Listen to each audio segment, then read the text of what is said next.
Dude, Luke, the printer's still busted, man. What the fuck?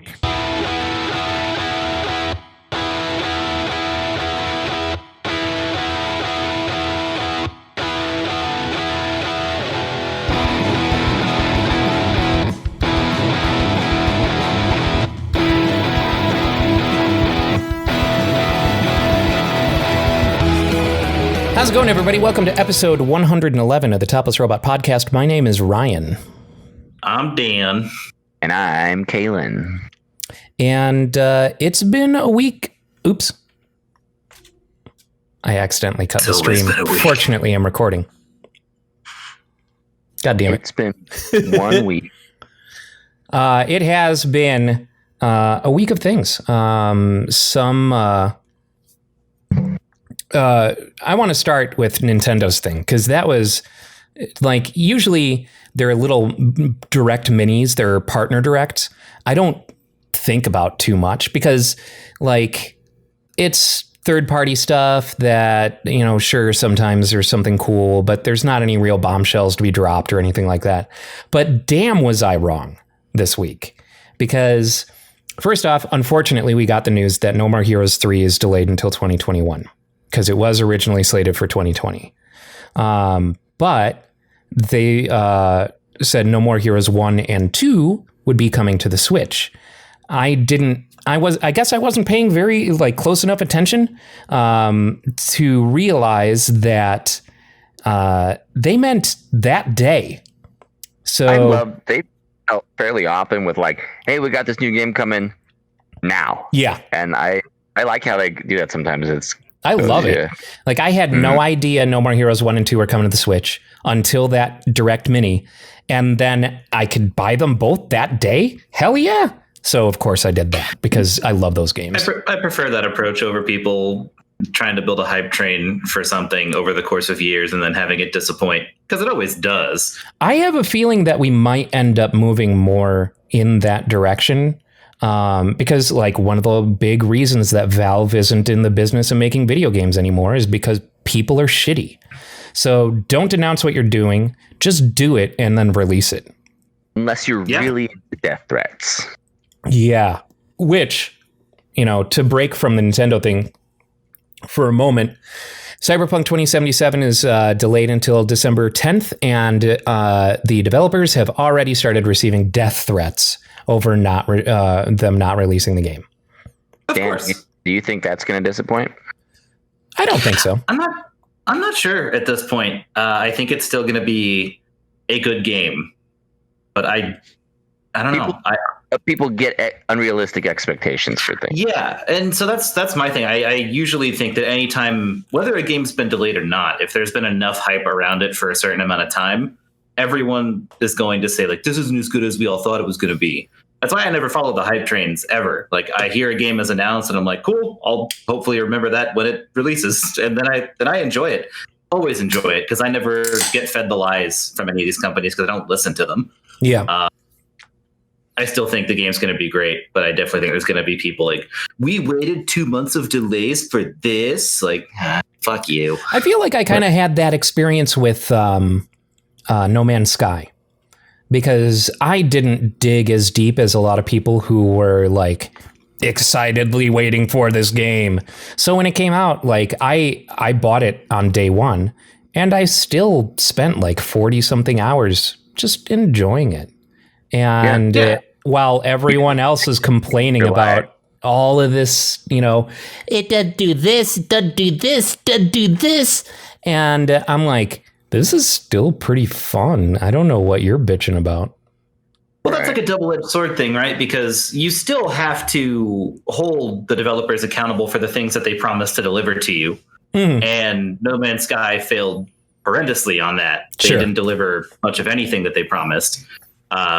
So as much as I hate following all the hype train, if these developers are going to, with all of their promotional material, make these promises, then people do have a right to be disappointed when that doesn't happen. I definitely agree with that. I still think that expectations were higher than what Hello Games was pitching. I'm not sure because the marketing behind that was huge. I heard people talking about No Man's Sky constantly before that game came out.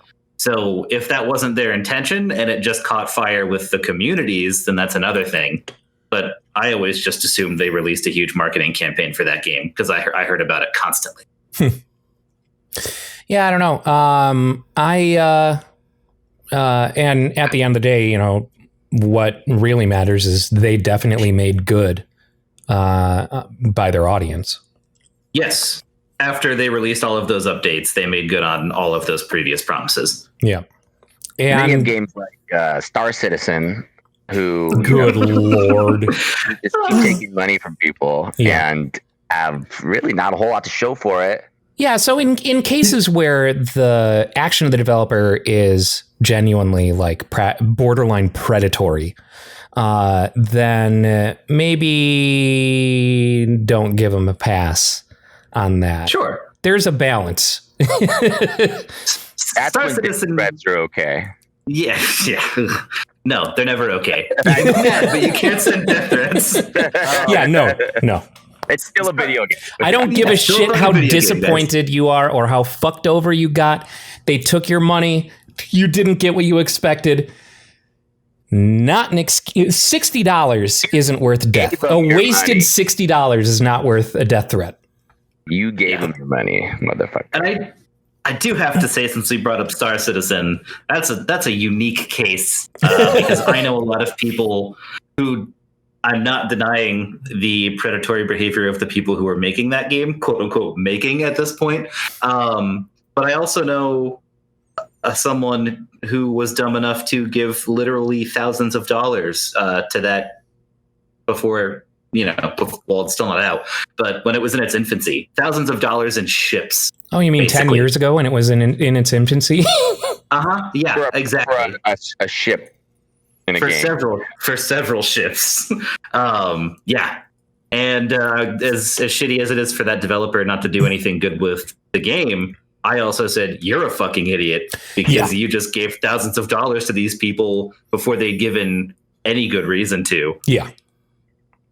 Yeah, and that kind of falls into the whole never pre-order thing, right? Like and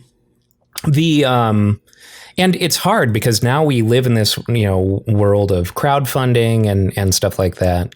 And crowdfunding can be risky, but can also be seen as pre-ordering because you're, buying sight unseen essentially in most cases.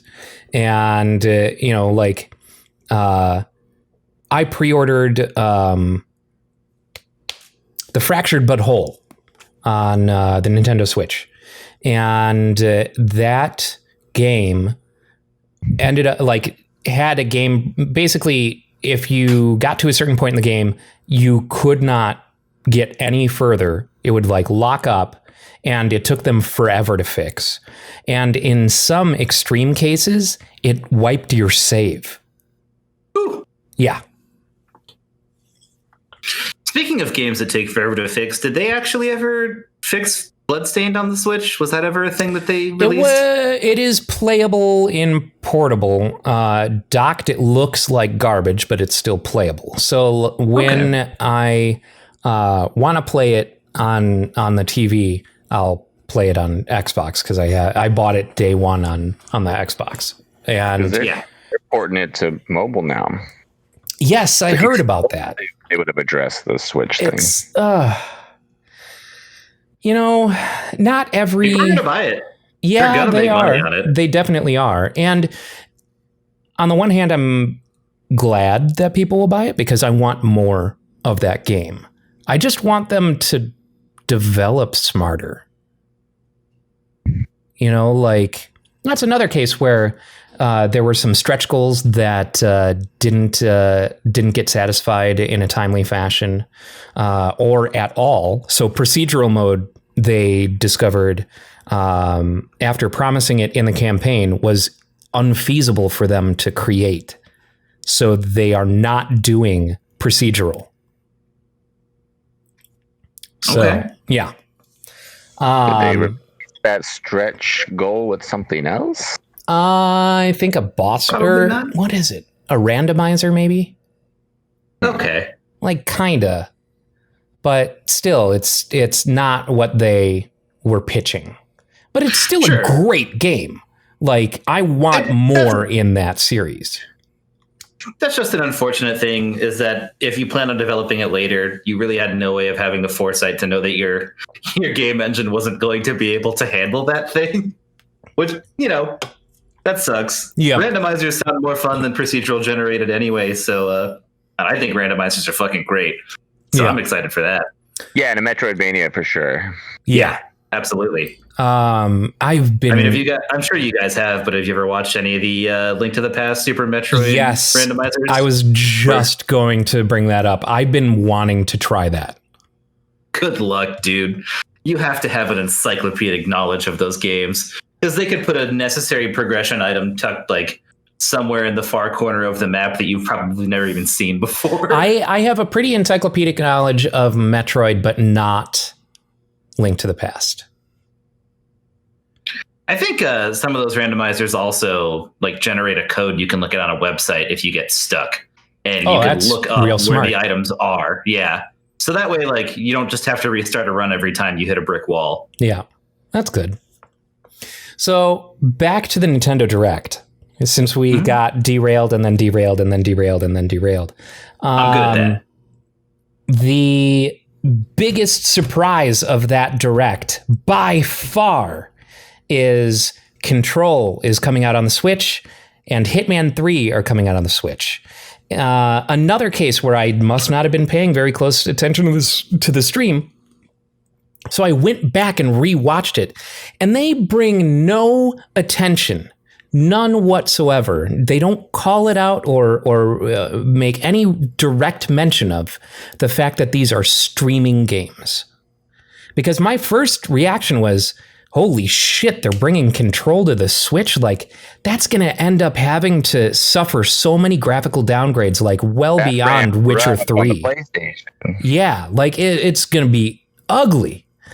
And then I remember your Facebook post. You're like, how and then I saw that it was in the store that day. I'm like, oh shit, another one that's, hey, so by the way, here it is. And it was a free download. And I'm like, oh shit, is this a full game? Holy crap. And so something that they just kind of barely gloss over in the trailers for both Control and Hitman 3 in that was cloud version. And they did not make any distinction or go into any detail on what that meant or how that was supposed to work. Like, this is a pretty big deal. Like, you'd think that Nintendo would be like, hey, game streaming, like, this is how this is going to work. This is how we're going to guarantee availability of the game. These are the things that you're going to want to keep in mind before you accidentally spend $40 on Control. Yeah, but if anyone's going to drop the ball on this, it's Nintendo. Yeah. Of course. But that's the other thing, is I don't know that this is a Nintendo-led effort. They're just allowing it to take place on their platform. So Control, spoiler alert, is not free, but there is a demo that allows you to test how the game streaming experience would be on your internet before you decide to buy it. Yeah, very smart. Yeah. So the full game is $40. There's no discount there. It's the same price as Control Ultimate Edition on Steam. And it ran well for me, but started out, it's like a 90 megabyte download. And it started out with a logo that I didn't recognize from some third party that is apparently, judging by their name, and which I can't think of off the top of my head, is aiming to do, is basically a cloud streaming facilitator, essentially. So I would expect, considering these two trailers were both in this Direct, they're probably the ones behind bringing Hitman 3 to the Switch as well. Yeah, and they're planning on bringing more to the Switch, which is cool.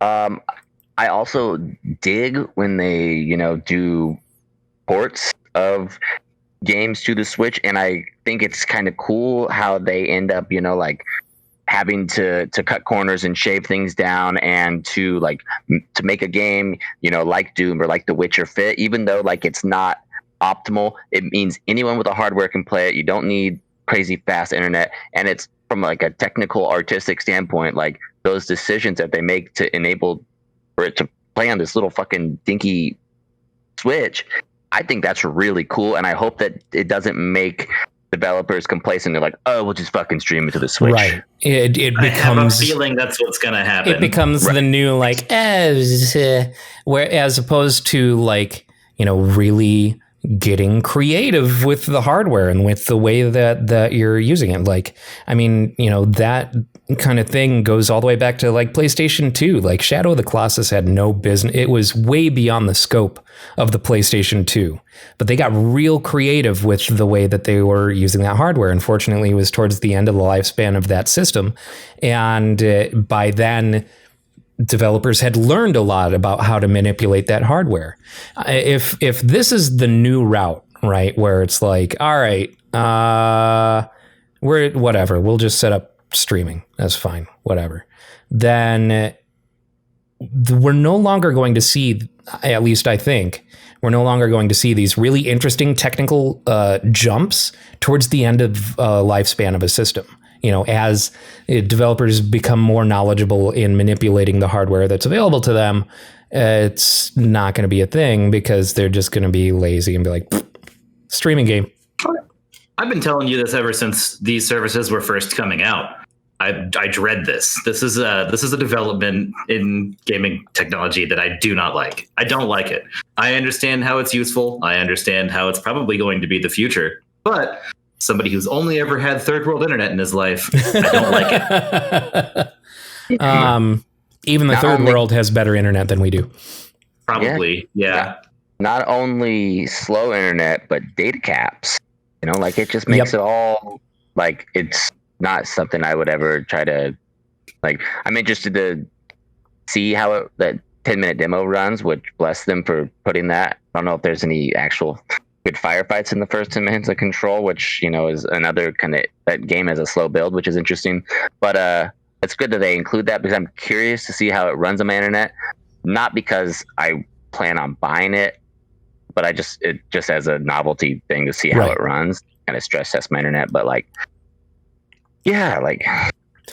think ports are cool, especially when they do things for the Switch, like add like gyroscopic aiming and stuff like that to a lot of games, and kind of really dig into it and make it its own special thing. Yeah. Even if it's just in like a fucking master sword to the port.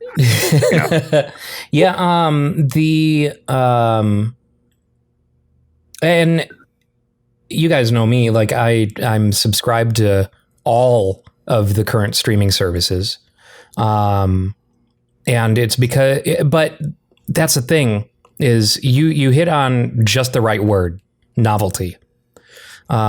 Even I, who has had minimal issues with any of these streaming services, I've got decent internet. I have not had a lot of problems with these. I reach for them as a novelty, not as okay, time to sit down and game. Like, it's still a novelty to me. Mm-hmm. You're doing your due diligence and your research, making sure you can speak intimately on all these gaming platforms. But yeah, I mean, like, you're still gonna, pick up your Switch and play, the game that you, paid for and that you own, but that boots up like that. You don't have to worry about accessing the internet, all that kind of stuff. Speaking of doing my due diligence and research, this here is a Luna controller. Amazon's joined the we talked about this briefly. Amazon has joined the game streaming universe, and with Luna, it looks exactly like a Nintendo Pro controller. Yeah, that's what I was thinking. Yep. The things that I will point out on this, and I'm going to be doing a video that covers everything. Do side-by-side comparisons to the extent that I'm able to, the limitations and the benefits of each service and whatnot. What's interesting is the texture on the bottom of this controller. I don't think I can get my camera to pick it up. Maybe I can. It almost looks like Braille. It's irregularly spaced microdots. And it functions similarly to Stadia's controller in that when you turn it on, it connects to your Wi-Fi and connects direct to Amazon servers, as opposed to using your computer to send commands through the game.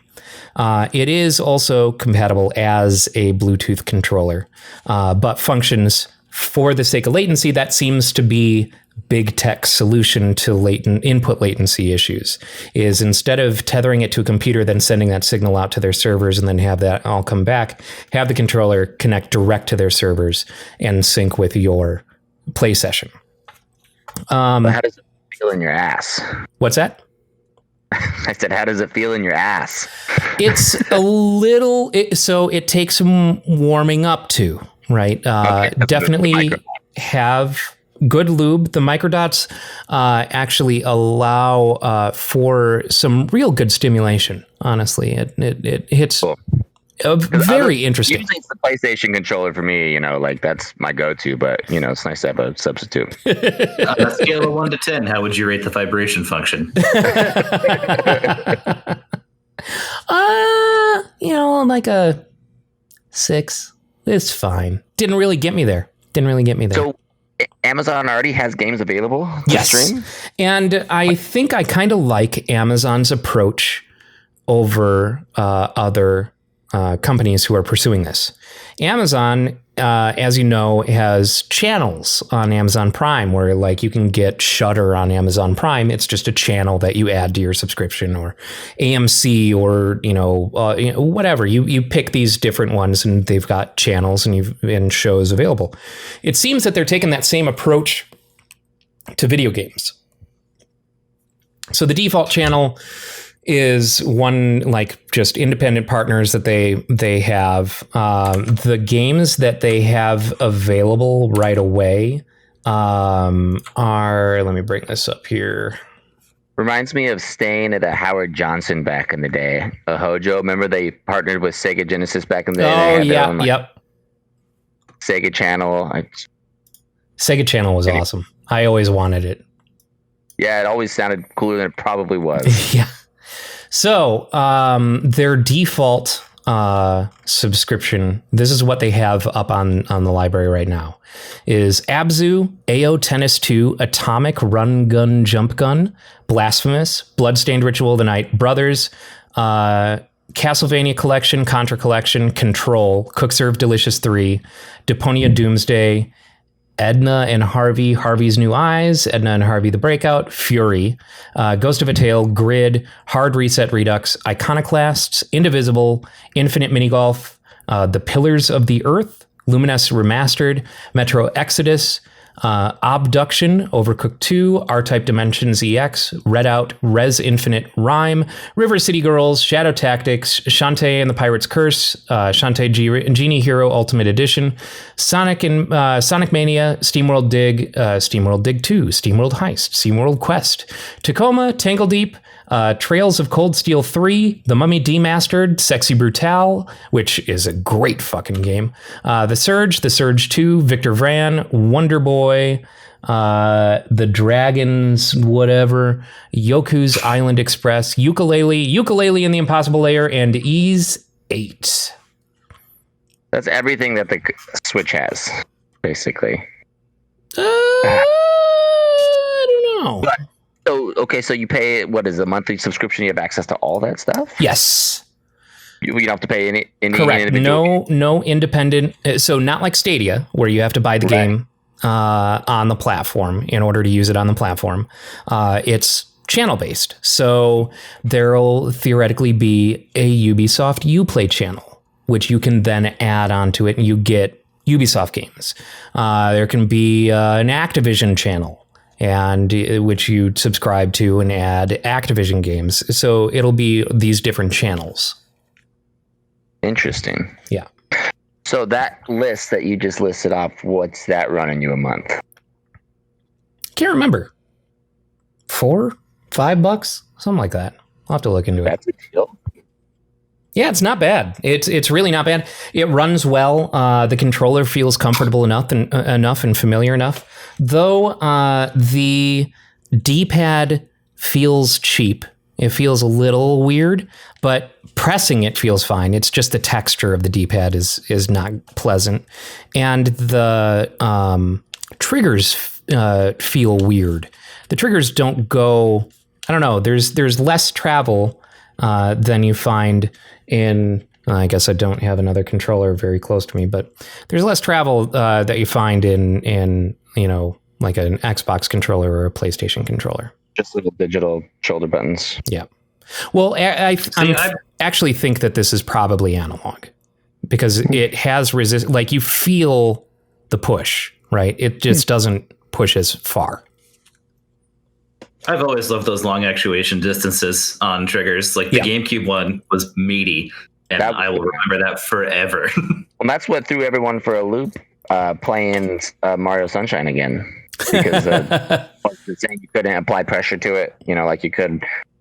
Yeah, the click and like the pull of GameCube one was great. Oh yeah, great. Yeah. Okay, get all access to all that for $5. Nothing's really super graphically intensive, with the exception of Control. It sounds like. Yeah, Control is the highest, and I don't even know. So like they lock you out of graphic settings. So. I don't even know if we're seeing ray tracing or anything like that in that, because I know Control supports ray tracing. I have played it. It is fucking gorgeous.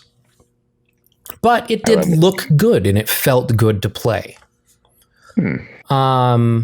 Grid is probably a little graphically intensive. Have you played Yoku's Island Express? No. I recommend that game 100%. It's like a little pinball-based Metroidvania game. So cool. Oh, okay. I think I know what you're talking about. 100%. But yeah, so I know that game streaming is the future. I still treat it as a novelty. And I kind of hope that as services like this become more and more desirable, it'll force ISPs to upgrade their infrastructure and provide realistic, coverage and speeds. He's shaking his head. Yeah. I don't believe you for a second. I do not. Hey, I said hope. You can't not believe that I hope something. They're going to offer it, but it's going to be at a premium to be like, hey, you want to play your Stadias and your Amazons, Fuck, dude. like that's a different package. Shit's already at a premium. Like I'm paying for gigabit, and I'm getting half that, and I'm paying an additional $50 a month to not have a data cap. So it's not going to matter until we actually upgrade the infrastructure anyway, which they don't want to do. Yeah. We're just going to keep running off of ancient cables. My internet. Whoop. Oh no! Where'd Kalen go? Hey, there he is. Jesus, Did Kalen. you hit the wrong button? No. Speaking of shitty internets.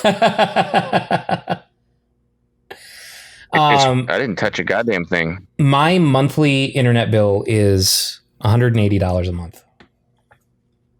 Oh my god.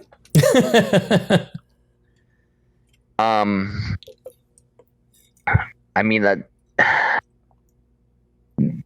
Yeah, I don't know what I'm gonna say. I like the idea of the Game Pass and the Amazon thing, and then like the Apple Arcade, where it's a monthly thing, but you get access to like everything in it. Mm-hmm. I think the Stadia is. I don't see that. I mean, and Google's kind of notorious for starting things and kind of ending things. I don't see that. If they're gonna have to change their model. The pay per game thing and the streaming thing. I don't think it's sustainable for them. Yeah, I mean, I've said it before. The most customer friendly service is GeForce Now. Because you own it on the Epic Game Store, you got it on GeForce Now. You own it on Steam, you got it on GeForce Now. Great. Let's follow that model. That's fine. Let's do that. But so many companies are mad at the prospect of not gaining the money of the second purchase for the cloud play, that they just pull out of, like Bethesda fully pulled out of GeForce Now. Many companies have fully pulled out of GeForce Now.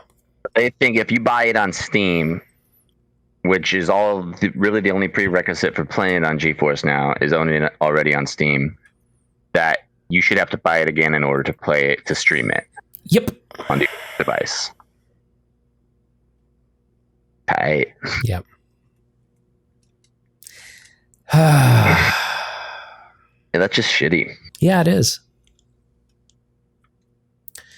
Speaking of futuristic dystopias, I've been playing Watch Dogs Legion this weekend, which is a lot of fun. And it is the first game that I have bought, and I apologize, this is going to be backwards in the camera, that has a nifty little Xbox Series X logo on it, and Xbox One and Xbox Series X. Optimized for Xbox Series X, Smart Delivery, Ultra HD, HDR10, etc., etc. It's not back. It's facing the right direction on the camera. No, it isn't. Yeah, not on mine. On our end. It is? On Discord it is. Oh, that's obnoxious. In Discord on my end, it's backwards. That's weird. So to our viewers, it was backwards. Oh, yeah. See, it is back. Is this right way? That's right way for me, yeah. Okay, yeah, for me it's backwards. Otherwise, you might get motion sickness if it is flipping you to yourself, maybe. So it's only a mirror. Yeah. Oh, so every time that I actually open up another OBS to flip my camera and send it into Discord as a virtual camera, so it looks the right way for for viewers on the stream, it's actually backwards for you guys. I never knew that. That's funny. The future is now, baby. The future is now. So Watch Dogs Legion is a lot of fun. I love the whole recruit anyone thing. You start out, but just by choosing your first recruit, and everyone's got different positives, like different benefits and different skills and stuff like that. So I started with a guy who, because he has close connections in the police force, he has less time when he's arrested. It's like, that sounds like a good benefit. I'll go with that. Sure. And he's this kind of like posh British dude, because the whole thing takes place in London. And you can scope out literally anyone for recruitment. So when you're walking down the street, you hold down left bumper, and it gives you details on like what they've been doing recently and what they're good at, like what benefits they may have.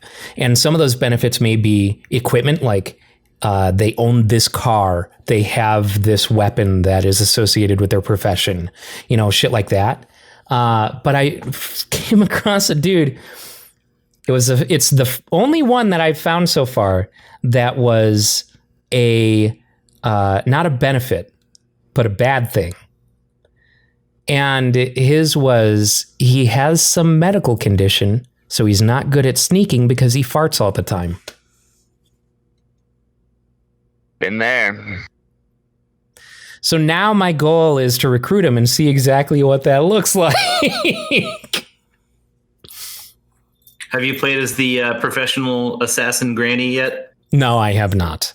You gotta. I will recruit a granny. That trailer that I was just the retired assassin granny pulls out her giant pistol from her purse and shoots somebody in the back of the head.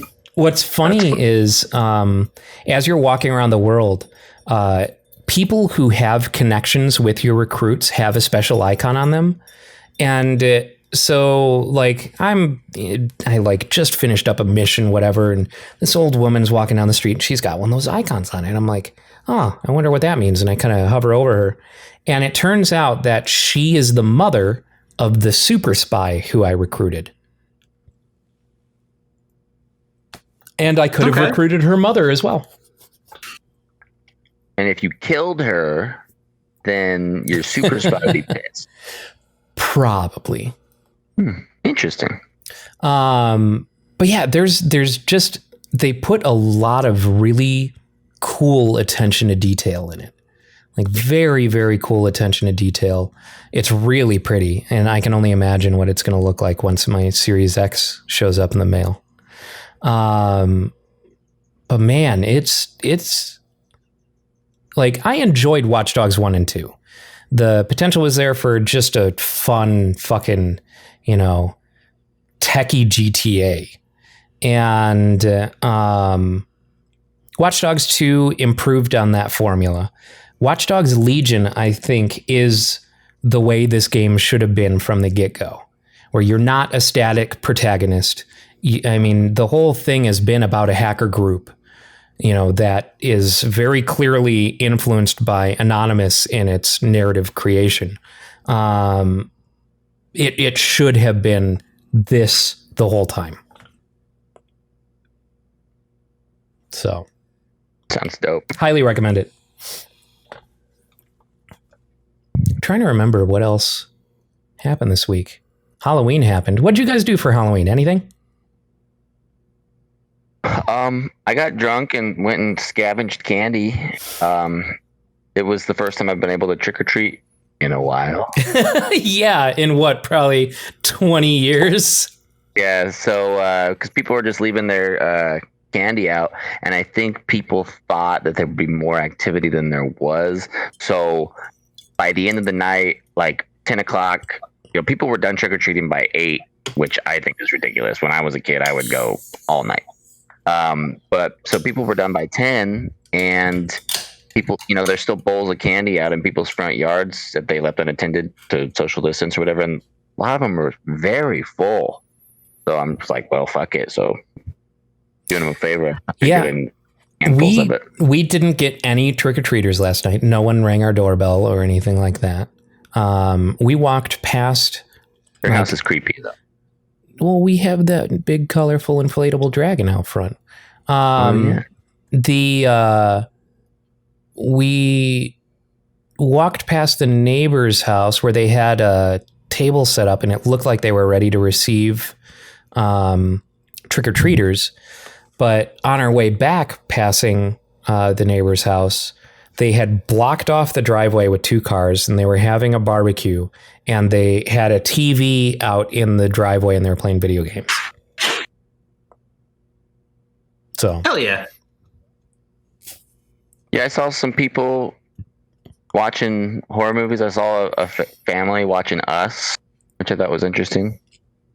Because it's kind of a Trumpy neighborhood up here, so I was like, oh, maybe these people aren't so bad. Yeah, it was weird. It was a weird Halloween. Yeah, very. Yeah, I just sat in my friend's backyard and drank absinthe out of a bottle. You know how it is. Yeah. Hell yeah. And speaking of like people doing spooky shit for Halloween and scary games, have any of you followed anything about the second Amnesia game, the actual second Amnesia game, not Machine for Pigs, because that game wasn't real? I started watching Alex play it with Scary Game Squad. But I realized that it's something that I want to play because, I mean, I played the first Amnesia and loved it.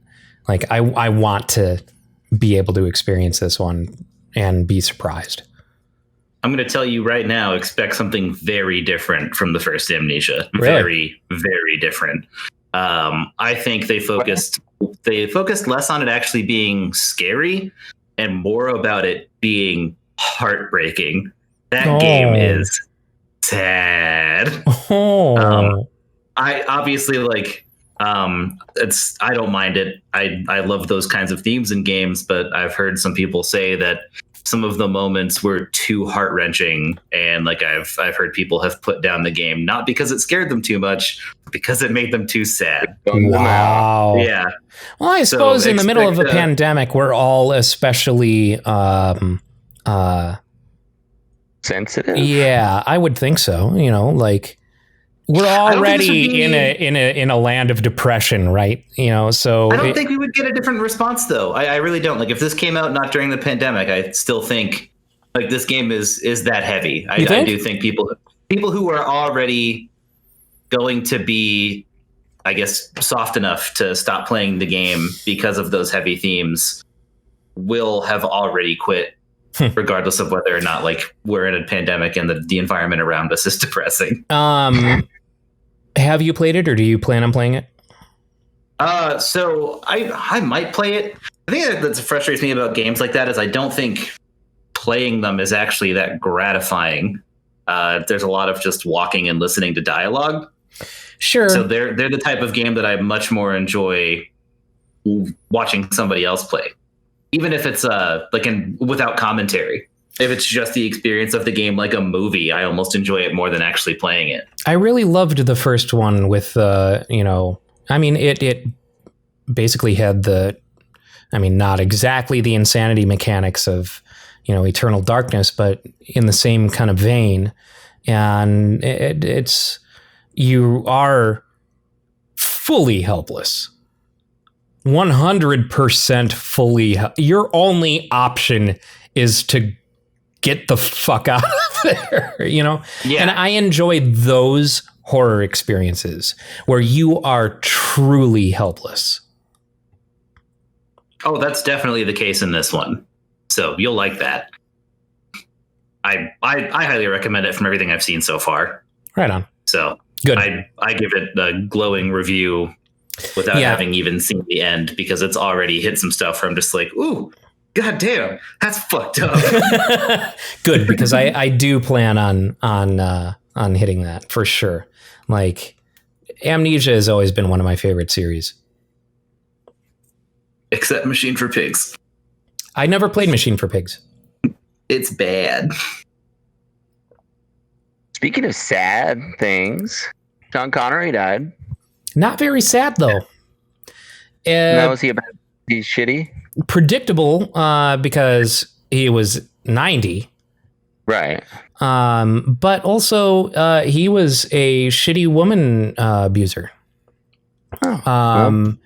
He said openly in interviews, no, it's totally fine to hit a woman, just as long as you use an open hand. A woman needs to know her place. Don't hit her like you would a man, but use an open hand. He said this in multiple interviews. Was this before or after he was knighted? It's a great question. I do not know the answer to.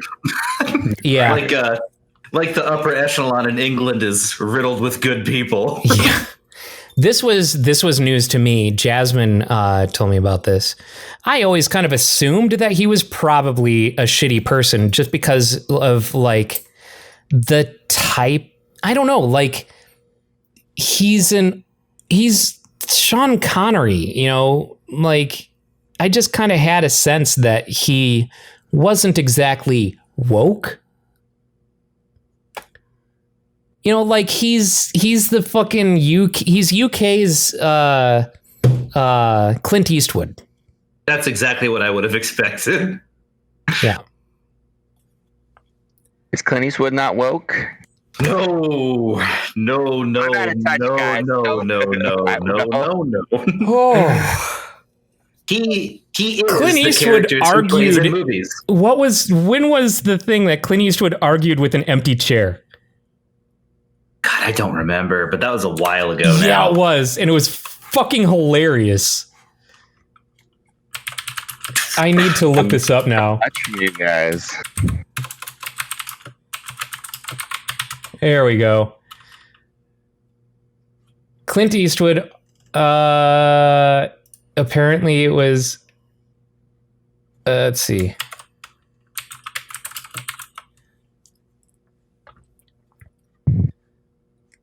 Clint Eastwood. Oh, this thing has its own fucking wiki page.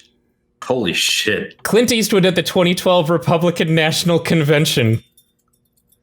On Thursday, August 30th, 2012, American actor and director Clint Eastwood gave a speech at the Republican National Convention. Eastwood had endorsed Mitt Romney for the 2012 United States presidential election earlier that month, and spent much of his speech's running time on a largely improvised routine in which he addressed an empty chair that represented President Barack Obama.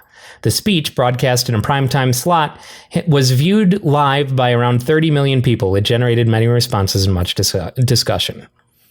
So yeah, there's an entire Wikipedia article about it. That's fucking hilarious. Interesting. Yeah. I'm out of the loop. And honestly, these days, I would take Mitt Romney over Donald Trump.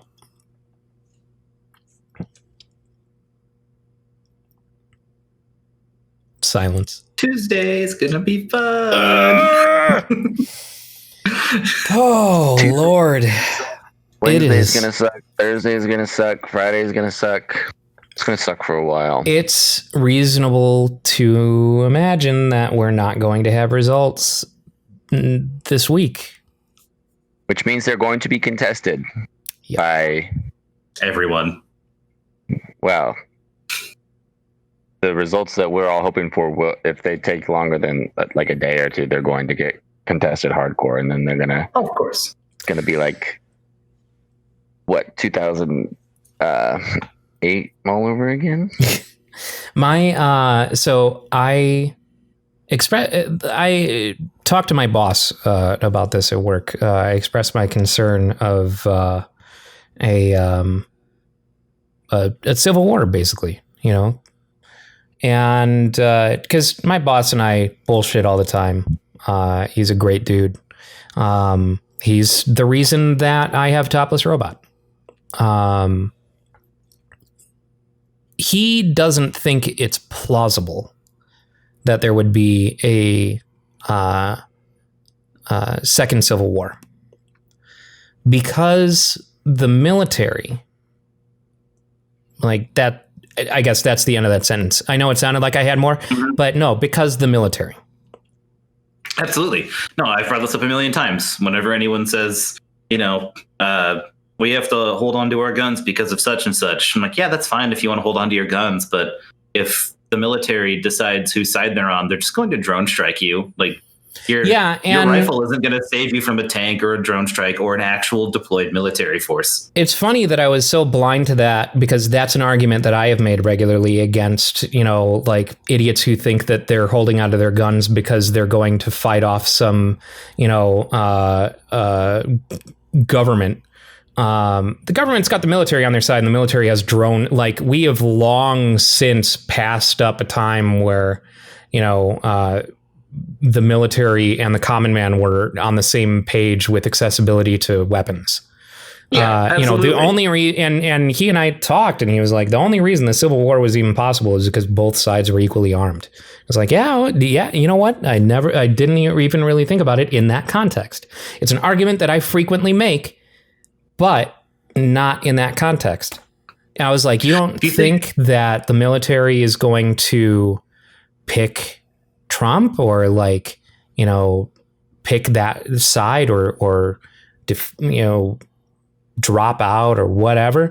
He was like, no, I don't think so. And beyond that, it's more than just like a dude or a group of dudes who have access to militarized, weaponry. Yeah. Now, I always laugh at GI bros who think they could take on an actual platoon. Like, come on, it's not going to happen. And from everything you're cool, but you're not. Military sides with Biden? I wouldn't know. From everything I've read. Yeah, no, he has gotten endorsements from a large amount of military. Current military and ex-military. Definitely. I'm sure there's a ton of just dudes in the military who are Trumpers, but anyone who holds any sort of rank in the military, I believe, is they side with Biden. Yeah, we'll see what happens. Yep. So But cool. that kind of settled my nerves a little bit, because I know that, President Blowhard is a lot of talk and no action. His supporters have shown themselves to not be that, and they are his hands, basically. Like they they will do the terrible shit that he doesn't have the balls to do. So it's interesting. And I expect the end of 2020, like just in general, from Tuesday until the end of the year and probably beyond, to be contentious. Yeah, interesting to say the least. And in general, I think not only will the past 4 years be heavily analyzed by historical scholars, but specifically 2020 is going to be a year that's like just analyzed to death by historical scholars in the future. Aren't you so grateful to have experienced it firsthand? Not even a little bit. No. Just remember, everybody, as society begins to crumble around you and civil war rages across the land, you'll be able to play Control on your Nintendo Switch. Get it while you can, folks. Get it in. I don't know. I am equal parts horrified and fascinated by everything that's going on this year. So speaking of the original Civil War, I guess I don't know a lot about the weaponry that they used. Avengers Civil War? They pulled in Spider-Man for that. Like that was crazy. My cousin, Spider-Man was also in the original Civil War. My cousin was hunting this last weekend. He's one of my like super conservative, shitty Kingman dwelling cousins. He was out hunting with a muzzle-loaded black powder like musket rifle, and he had accidentally loaded it twice. So when he shot it, it exploded like in the cartoons. Oh my god! It basically blew his thumb off and broke every bone in his hand. Holy fuck! Yeah, so he almost bled out because he was alone, and he like finally found his friend and like went and got airlifted to the hospital in Las Vegas, and they're like fighting to save like his hand. Like it's crazy. God damn, dude! Doesn't fuck around, dude. That blows golf ball sized holes in people. It's fucked up. Yeah, he could have easily died. It's crazy. And it's like, why were you using that? Apparently, It's easier to get a deer tag if you use it's like a handicap weapon. If you go hunting with like a machine gun, they're not going to give you the license to do it. But apparently, if you use one of those, you have a better chance of getting a tag. Use a bow and arrow. You have less chance of like doing serious damage to your own body. And also, maybe he should do bow and arrow forever because he's demonstrated he doesn't know how to properly handle a firearm. Right. Oof. God damn, dude. That's intense. I know. It's crazy. It's like, that's why I don't fuck around with that shit. That's insane. Anytime I think about a muzzleloader, I think about Robin Williams talking about muzzleloaders. He's like, yeah, back then, they had the muzzleloaders. You just do this. Now all that's left is this. Classic. Yep. Yeah. I miss Robin Williams. To eat pussy. His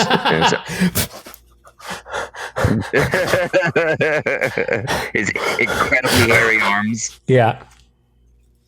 Fucking great. I miss him. I miss him a lot. I love how much his daughter Zelda has embraced her namesake. Because she is a big Legend of Zelda fan. And nice. This Halloween, she actually posted on Twitter, she was, Tingle. Nice. Yeah. Fucking great. What else happened this week? What I feel like else there was happened? more. I feel like there wasn't, but I always feel that way. I suppose I should mention why I'm dressed so ridiculously. Oh yeah, and I'm wearing what fucking happened this week. Mandalorian season 2, first episode of Mandalorian season 2, came out this week. It's great. Watch it. Mandalorian is outstanding. That has not changed. But this is my ugly Christmas sweater, Mandalorian style. I got a little baby Yoda that sits in this little pouch, and I've got Mando up here and his tribe symbol, and it's nice. We're getting close to the season. Things are starting to cool down. I know a lot of my friends in the Midwest are already donning long sleeves and more because they've already seen their first snowfall. But it's a real nice Christmas sweater. I like it. And well, baby Yoda comes out of the pouch. You can put your beer in there. Yeah, exactly. Well, there we go. Just there. Baby Bearda. That's Baby actually Bearda. really handy. Yeah, beer right there. You can put some chips next to it. Dude. Kaylin, I know I offered this to you. I think I'm going to keep it. It's almost like having a fanny pack glued to your chest. So, now you know why kangaroos got it so good. We were approached by uglychristmassweater.com, who provided me with this lovely Christmas sweater. And we are going to have a giveaway where you can choose any Christmas sweater from uglychristmassweater.com for free. And including this, I believe they anticipate this one will sell out, and I can definitely see why. But details on that will be on our website on Monday, November 2nd. So check out toplessrobot.com on Monday, November 2nd for all the details to enter to win yourself a free ugly Christmas sweater. Yeah. That's dope. Thanks, uglychristmassweater.com. Hell yeah, dude. Also, Mandalorian came back and it was good. I totally forgot. I feel like we've been talking about it for months. Like, October 30th, it's coming back. October 30th, it's coming back. Fucking stoked. Totally spaced. Oh, see, make no mistake. If Tyler had been here for this episode, that would have been one of the first things we talked about. He probably would have been wearing his Mandalorian shirt. Because my dad has been asking all year, when's the mandolin come back? October, Dad. October, Dad. When's the mandolin back on the television? Another thing that I found, Jasmine and I have been watching, horror movies every night this past week. As we do, even in non-spooky season, it's like kind of just what we do. But apparently, so something showed up on Amazon Prime with Nick Frost. And I was like, oh, I wonder what this is. It's called Truth Hunters. I think Truth Hunters. And it is a new Simon Pegg and Nick Frost written series about ghost hunting. Yeah, I think I've seen some commercials for this. It's fucking great. I'm like 7 episodes in. I absolutely love it. But of course, it's Simon Pegg and Nick Frost. They're brilliant. See, I don't need a show about ghost hunters. I've got phasmophobia. We need to spend more time in Phasmophobia. I'm bummed we didn't get a stream in this week. It would have been prime, opportune time to get some Tyler screams in before the Halloween days. Wait till next year. No. You guys just got to hit me up. I'll play like any day of the week. The unofficial, unspoken truth of Terrify Tyler is that Terrify Tyler, despite us maybe being a little louder about it around the spooky season, Terrify Tyler's a year-round thing. That doesn't end ever. And I say 2021 is the year of Terrify Tyler because, 2020 has been kind of the... 2020 was the year of Terrified. 2019 was the year of Terrified Tyler as well. Just always keep that boy scared. It doesn't take much. No, it does not. This year has been the year of existential terror. Yes. Yeah. This year has been a challenge for even the most stoic of non-scaredy cats.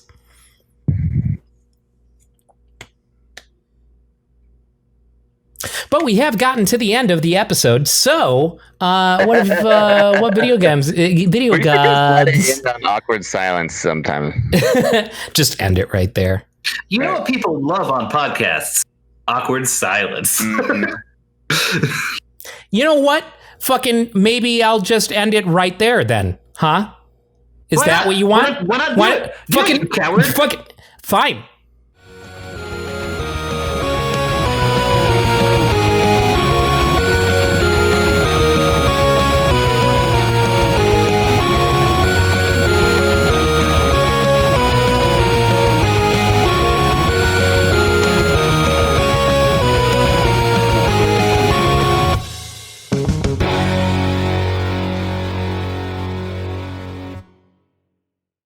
Yeah, let me tell you something, brother. You load the podcast with the rocket fuel, and you start the mega powers, and you hit that subscribe button. Ooh, I'm not gonna rip my shirt because it's the only one I have right now. Subscribe.